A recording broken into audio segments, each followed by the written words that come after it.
جی مولانا فضل الرحمان صاحب.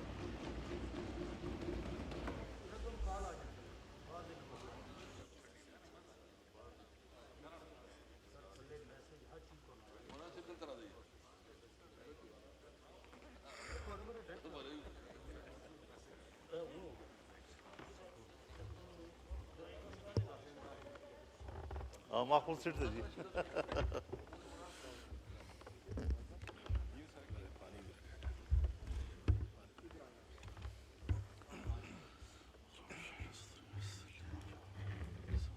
مولانا صاحب 2002 میں آپ اس کرسی پہ ہوتے تھے, لیڈر آف دا اپوزیشن کی. لیکن میں یہ سوچ رہا ہوں کہ اپوزیشن سائڈ پر یہ ایک مائک کیسے زندہ بچ گیا. نہیں, یہ ادھر سے کنیکشن لیا ہے. جی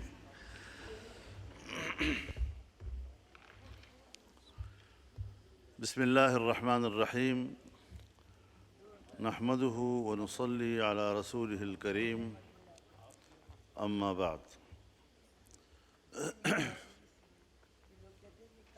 جناب اسپیکر,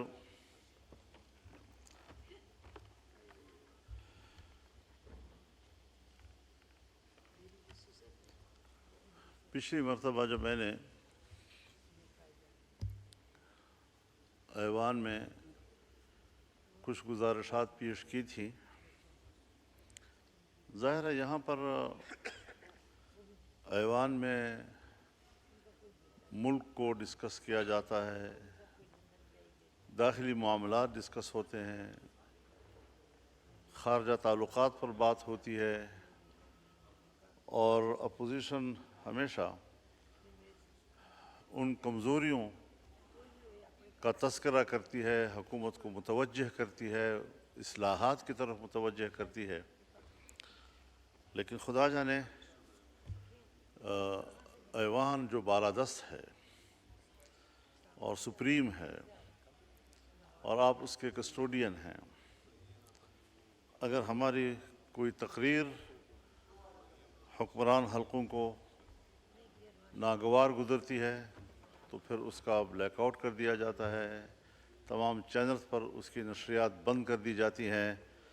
سب سے پہلے تو میں اس پر احتجاج بھی نوٹ کراؤں گا, اور آپ کی طرف سے باقاعدہ رولنگ جانی چاہیے کہ کسی ممبر اسمبلی کی تقریر کو اگر اس کا حق ہے کہ قوم ان کو سنے اور اس کی آواز قوم تک پہنچے, اس میں کسی قسم کی رکاوٹ نہیں ہونی چاہیے.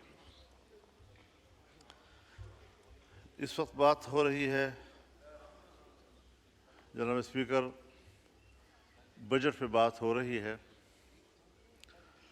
میں معیشت کا ماہر نہیں ہوں, لیکن 1988 سے اسی ایوان کے اندر بجٹ سن رہا ہوں, بجٹ پر بحث ہو رہی ہوتی ہے, وہ سب ہم سن رہے ہوتے ہیں,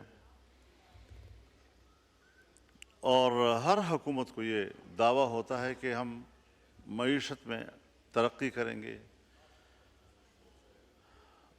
اپنے پیش کیے ہوئے بجٹ کو ہر گورنمنٹ پاکستان دوست, عوام دوست, معیشت کی طرف ایک کامیاب قدم قرار دیتے ہیں.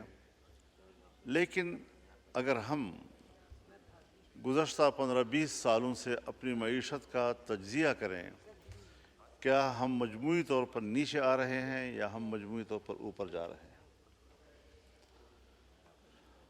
بدقسمتی سے ہم نے اس ملک میں وہ بجٹ بھی دیکھے ہیں جب ہمارا جی ڈی پی گروتھ منفی پہ چلا گیا تھا, اور گزشتہ سال جو آپ نے جی ڈی پی گروتھ کا ہدف ہمیں بتایا تھا, اس کا 50% بھی وہ ہدف ہم حاصل نہیں کر سکے ہیں, اور مزید بھی کوئی بڑے اصلاحات اور بڑی امید ہم قوم کو نہیں دے سکے ہیں. جناب اسپیکر, ہم اخبارات پڑھتے ہیں, ہم الیکٹرانک میڈیا پر لوگوں کے تجزیے سنتے ہیں, مختلف مجالس میں ہم لوگوں کے ساتھ بیٹھ کر جب بجٹ کو ڈسکس کرتے ہیں تو میرا مشاہدہ یہ ہے کہ کسی ایک گوشے سے بھی اس بجٹ کی کوئی تحسین نہیں کی گئی اور ہر طرف سے اس پر تنقید کی گئی ہے، اس کو کمزور بجٹ قرار دیا گیا ہے۔ اب آپ میرے اس مشاہدے کے بعد مجھ سے یہ توقع کیسے رکھیں گے کہ میں اس بجٹ کی تحسین کروں، اس سے امیدیں وابستہ کروں، اس کو ملکی معیشت کے لیے کوئی پیش رفت سمجھوں، بہتری کی طرف اس کو پیش رفت سمجھوں؟ تو ظاہر ہے کہ جو عمومی رائے سامنے آ رہی ہے وہ اس بجٹ کے حوالے سے کوئی حوصلہ افزا نہیں ہے، بلکہ مسلسل تنقید پر مشتمل اس قسم کی چیزیں سامنے آ رہی ہیں۔ جناب اسپیکر، کسی بھی ملکی معیشت کے لیے ضروری ہے کہ اس کو پرامن ماحول ملے۔ ہمارے ملک میں 9/11 کے بعد ہم مسلسل میدان کارزار بنے ہوئے ہیں اور لڑائیاں ہیں، قتل و غارت گری ہے، جو کسی زمانے میں جرم تصور کیا جاتا تھا۔ کتنی بدقسمتی کی بات ہے کہ آج وہ ہمارے کلچر کا حصہ بن گیا ہے اور سرے سے محسوس ہی نہیں کیا جا رہا کہ یہاں بد امنی ہے، یہاں لوگ محفوظ نہیں ہے۔ جتنے باعزت لوگ جن کو کم از کم اپنے صوبے میں جانتا ہوں یا بلوچستان میں جانتا ہوں، کوئی باعزت انسان بھتے دیے بغیر اب زندہ نہیں رہ سکتا۔ یہ ہماری حالت ہو گئی ہے۔ پارلیمنٹ ہے تو ہندوستان نے ہمارے اوپر حملہ کیا۔ ہندوستان ہر لحاظ سے ہم سے 10 سے 15 گنا زیادہ طاقتور اور بڑا ہے۔ دفاعی لحاظ سے بھی ہماری اور ان کی نسبت تقریباً یہی ہے، لیکن پاکستان نے جس جرأت کے ساتھ اس کا دفاع کیا، اس کے ڈیفنس سسٹم کو ناکارہ بنایا، جن جہازوں اور جن پائلٹوں پر ان کو غرور تھا، پاکستان نے ان کے غرور کو زمین بوس کر دیا۔ یہ سب کچھ دیکھا اور ہر طرف سے داد تحسین ملی ہماری دفاعی قوت کو۔ یعنی اس کا معنی یہ ہے کہ اگر ہماری دفاعی قوت اپنی آئینی اور پیشہ ورانہ ذمہ داریوں کو پورا کرتی ہے اور خود کو وہاں تک محدود رکھتی ہے، قوم کل بھی ان کے ساتھ کھڑی تھی، قوم آج بھی اس کے ساتھ کھڑی ہوگی۔ لیکن سوالات دو ہیں۔ کیا ہماری اسٹیبلشمنٹ اپنی ذمہ داریوں تک محدود ہے؟ کیا دفاع کے علاوہ ملک کی سیاست کو وہ کنٹرول نہیں کر رہے؟ کیا ہماری پارلیمنٹ کو وہ کنٹرول نہیں کر رہے؟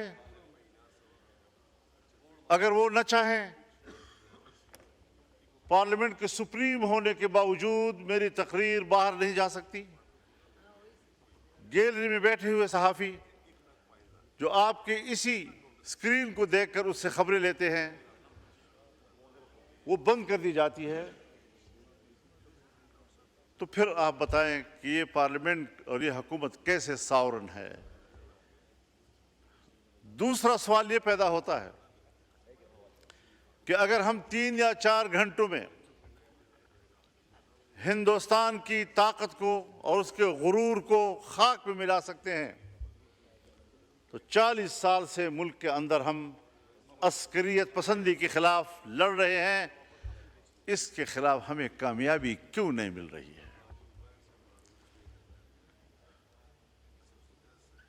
بد امنی، عسکریت پسندی، دہشت گردی، جو بھی آپ اس کو نام دیں، آج ہم اسے ایک سیاسی ٹول کے طور پر استعمال کرتے ہیں۔ آج ہم اسے ایک سیاسی ہتھیار کے طور پر استعمال کر رہے ہیں اور عام آدمی کو امن فراہم کرنا یہ شاید اب ہماری ڈیوٹی نہیں رہی۔ جناب اسپیکر، میں یہاں پر ملک کے تمام قائدین کے سامنے ان خیالات کا اظہار کر چکا ہوں، اور میں آپ کو بتانا چاہتا ہوں کہ ہمارے 2 صوبوں میں حکومتی رٹ موجود نہیں ہے۔ یہ اعادہ کر رہا ہوں، یہ نہیں کہ پہلی مرتبہ کہہ رہا ہوں۔ اگر 2 صوبوں کے اندر حکومتی رٹ ہی موجود نہیں ہے تو ہم کس چیز کے شادیانے بجا رہے ہیں؟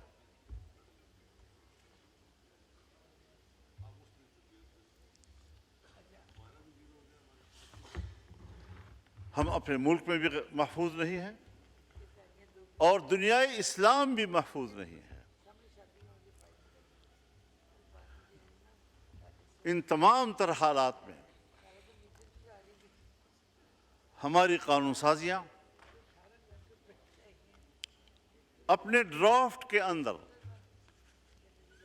چیخ چیخ کر خود بتلاتی ہیں کہ اس قانون کے پیچھے کس کا پریشر ہے۔ آپ ہمیں اس ڈرافٹ کے پیچھے خود بتا رہے ہوتے ہیں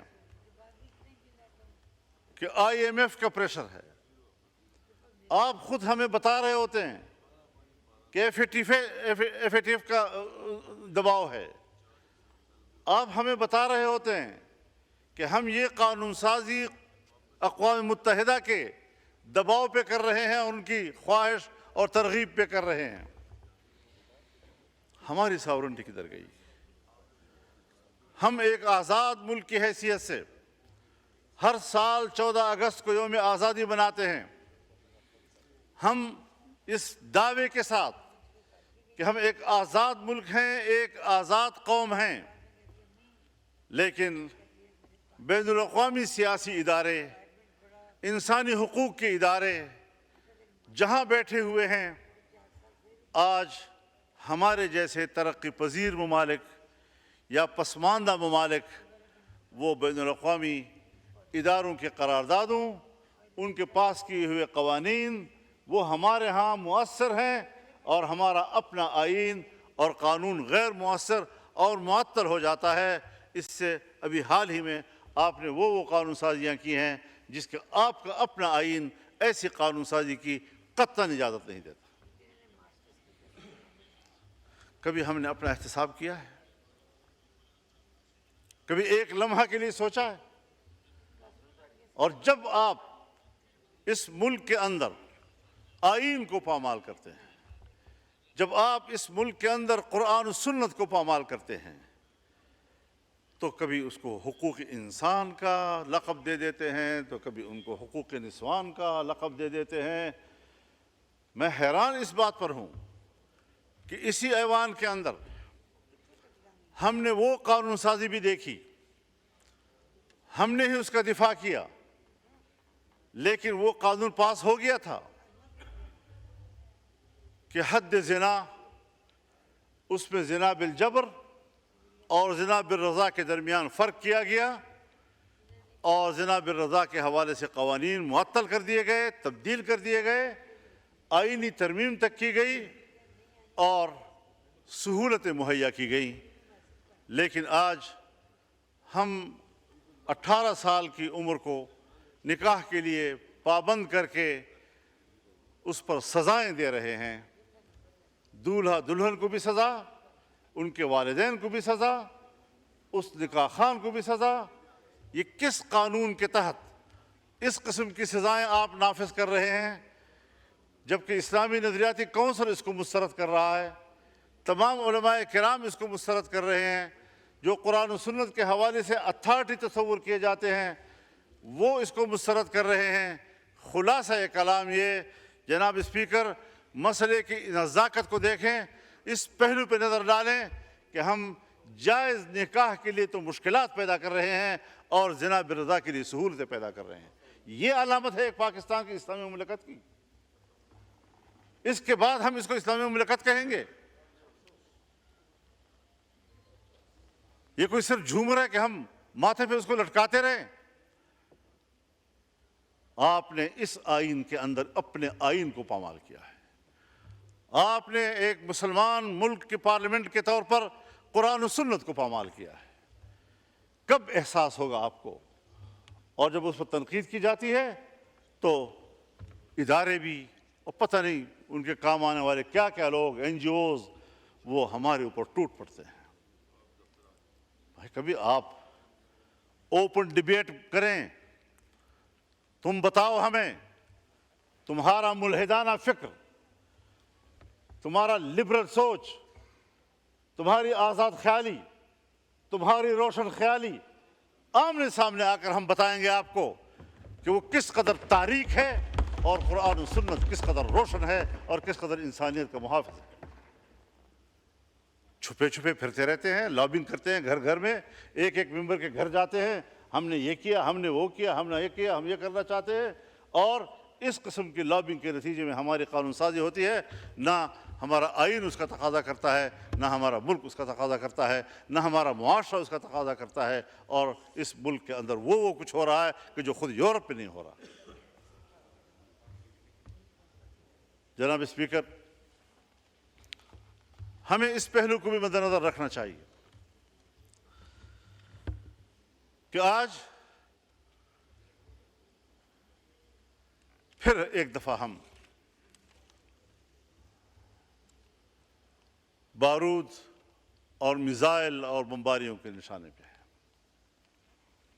ہم نے بہت خون دے دیا ہے، ہماری قوم بہت قربانیاں دے چکی ہیں، ہمیں فوج کی قربانیوں کا احترام ہے، لیکن قوم نے جو قربانیاں دی ہیں، نہت تھی قوم نے کہ ہم ان کا دفاع نہیں کر سکتے، ہمارے پاس صلاحیت و استعداد ہی نہیں ہے۔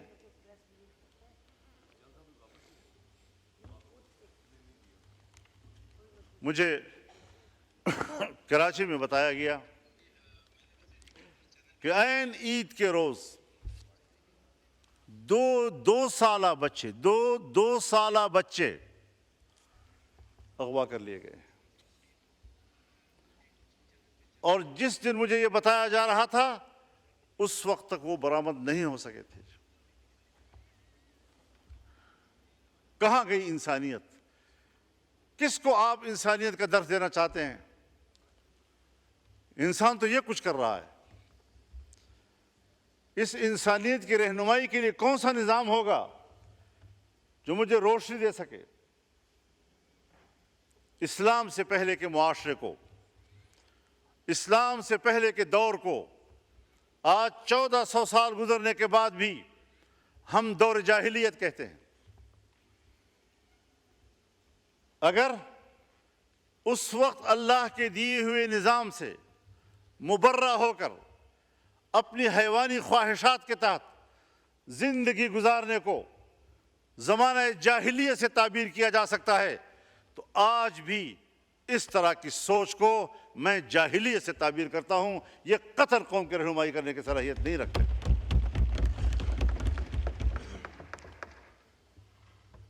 آپ ہم سے چاہتے کیا ہیں؟ ہم اپنا فکری ہتھیار بھی پھینک دیں آپ کے سامنے؟ ہم اپنا عقیدہ و ایمان، اس کا ہتھیار بھی آپ کے سامنے پھینک دیں، سرنڈر ہو جائیں؟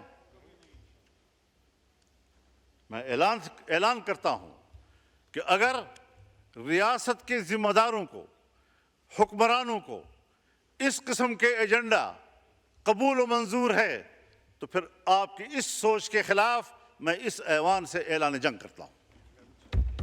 یہ نہ ختم ہونے والی جنگ ہو۔ کچھ اللہ کو سامنے رکھے۔ یہ 99 نام کا ہم بار بار حوالہ دیتے ہیں، ہم اللہ کی 99 صفات کے نیچے بیٹھے ہوئے ہیں، اس لیے ہم نے لکھے ہیں سر کے اوپر کہ ان کی برکتیں نازل ہوں، لیکن جو کرتوت ہمارے ہیں، جو ہم کر رہے ہیں، جو انہی ناموں کے نظام کے ساتھ کر رہے ہیں، اس کے بعد ہم اس کی برکات کے منتظر ہوں گے یا اس کی پھٹکار کے منتظر ہوں گے؟ کچھ تو احساس ذمہ داری ہونا چاہیے کہ ہم کدھر جا رہے ہیں۔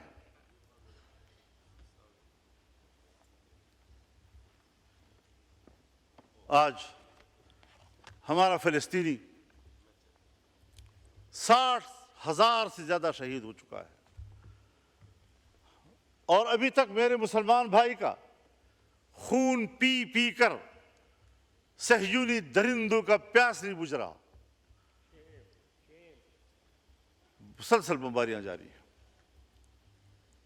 2 روز کے اندر 1,500 لوگ شہید ہو چکے ہیں۔ مجھے ابھی راستے میں ایک صحافی نے پوچھا، اور وہ ریکارڈ بھی کر رہا تھا، کہ جی جنرل عاصم منیر صاحب اور ٹرمپ کی ملاقات ہوئی ہے، آپ اس بارے میں کیا کہیں گے؟ میں نے کہا کہ ابھی میرے پاس تو کوئی ایسی رپورٹ نہیں ہے، انہوں نے اگر کوئی وہاں پر پریس ٹاک کی ہو میرے علم میں نہیں ہے، لیکن میں ایک سیاسی کارکن کے طور پر یہ تجزیہ کر سکتا ہوں کہ اس نے ضرور کہا ہوگا کہ انڈیا پاکستان کے درمیان جنگ نہیں ہونی چاہیے۔ اس نے ضرور یہ کہا ہوگا کہ ایران اور اسرائیل کے درمیان جنگ نہیں ہونی چاہیے، اور اس نے کبھی نہیں کہا ہوگا کہ اسرائیل فلسطینیوں پر بمباری بند کر دے۔ یہ 3 جملے میرے پاس ہیں کہ ادھر سے انڈیا پاکستان جنگ کی بات ہوئی ہوگی، اسرائیل اور ایران کے جنگ کی بات ہوئی ہوگی، اور کبھی بھی فلسطین کے حوالے سے ٹرمپ نے بات نہیں کی ہوگی۔ کیوں یہ امتیاز بڑھتا جا رہا ہے؟ جہاں پر صہیونی مرتا ہے، جہاں پر مودی مرتا ہے، اس سے تو ان کو تکلیف ہو رہی ہے، لیکن اگر ایک غریب مسلمان، غیر مسلح مسلمان، چھوٹے چھوٹے بچے، خواتین، بوڑھے بزرگ، ان کا خون بہہ رہا ہے، پورا شہر ملبے کا ڈھیر بن گیا ہے، اس کا کسی کو احساس نہیں ہے۔ مسلمان کی نظر سے نہ دیکھو، انسان کی نظر سے دیکھو۔ اس کا معنی یہ ہے کہ اگر کوئی شخص مسلمان نہیں ہے، اگر کسی شخص کی زندگی قرآن و سنت کی تعلیمات سے آراستہ نہیں ہے، تو پھر یہ انسانیت نہیں، اسی کو ہم حیوانیت کہتے ہیں۔ اس انسانیت پر فخر مت کرو، شرم کے مارے تمہارے سر جھک جانے چاہیے۔ اس کو انسانیت کہتے ہیں۔ پاکستان اسلامی دنیا کا بڑا ملک ہے، پاکستان اسلامی دنیا کا مؤثر ملک ہے، پاکستان اسلامی دنیا کا طاقتور دفاعی قوت ہے، پاکستان اسلامی دنیا کا ایٹمی طاقت ہے، پاکستان کے اندر وہ تمام صلاحیتیں موجود ہیں کہ وہ امت مسلمہ کی قیادت کرے، اور ہم ہیں کہ ملک کے داخلی صورتحال میں بھی ہم دفاعی پوزیشن میں ہیں، اور خطے کی صورتحال میں بھی ہم دفاعی پوزیشن میں ہیں۔ قیادت خاک کریں گے ہم۔ یہی پیغام اس پارلیمنٹ سے امت مسلمہ کو جانا چاہیے، OIC کو جانا چاہیے۔ بین الاقوامی اداروں کی کوئی حیثیت اب نہیں رہی۔ OIC ایک دکھاوا ہے، OIC۔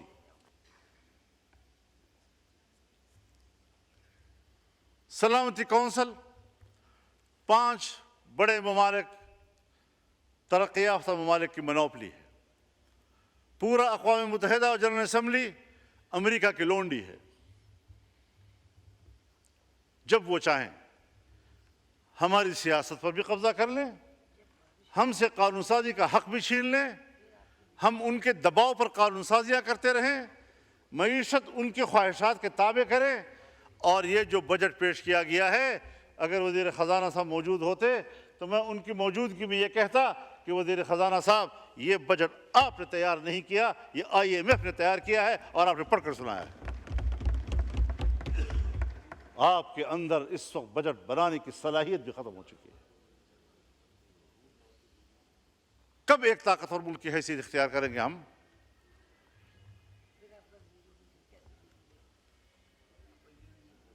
ایران اگر اسرائیل کو جواب دے رہا ہے تو ایران کے ہاتھ روکے جاتے ہیں۔ اگر پاکستان انڈیا کو جواب دیتا ہے تو پاکستان کے ہاتھ روکے جاتے ہیں، لیکن اگر وہ مسلمانوں کا قتل عام کر رہا ہے تو ان کو کھلی چھٹی دی جاتی ہے۔ ہندوستان کے مسلمان کا قتل عام ہوا اسی مودی کے ہاتھوں، یہ مسلم دشمن۔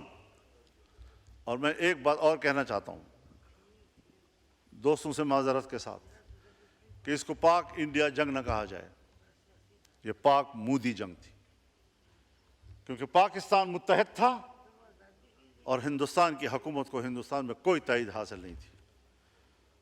وہ اکیلے ہندوتوا کارڈ کھیل رہا تھا، اور ایک سرکار پاکستان پہ حملہ کر رہی تھی، اس کی اپوزیشن نے بھی ساتھ نہیں دیا، وہاں کی اقلیت نے بھی ساتھ نہیں دیا، وہاں کے سکھ نے بھی ساتھ نہیں دیا، وہاں کے مسلمان نے بھی ساتھ نہیں دیا۔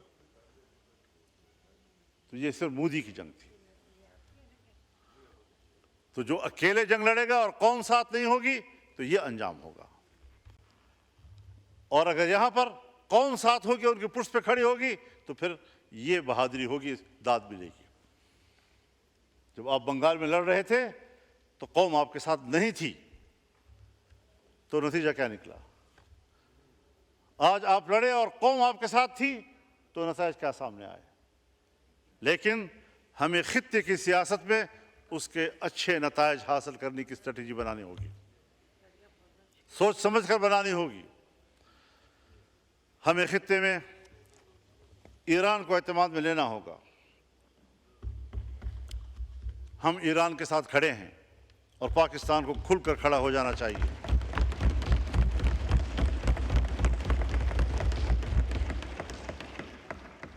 ہمیں کھل کر اہل غزہ کے ساتھ، فلسطینیوں کے ساتھ کھڑے ہو جانا چاہیے۔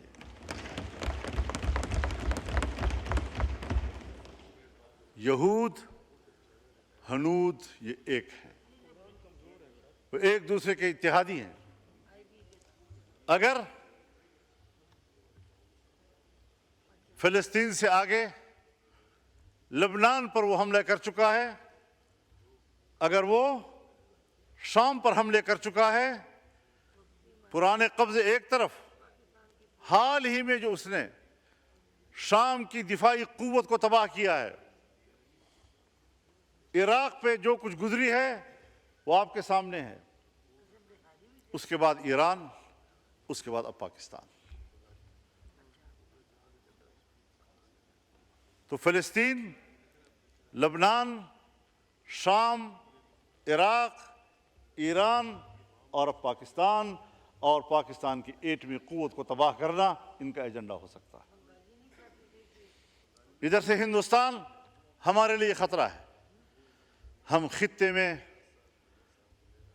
خطے کے ممالک کے ساتھ انگیج نہیں ہو رہے، ہمیں وہ پالیسی بھی بنانی ہوگی۔ ہمیں اپنے دوست ممالک ہم سے دور ہوتے جا رہے ہیں، وہ گرم جوشی نہیں رہی ہے جو کسی زمانے میں تھی اور آج ہونی چاہیے تھی۔ تو ایسی تمام تر صورتحال میں جناب اسپیکر، ہمیں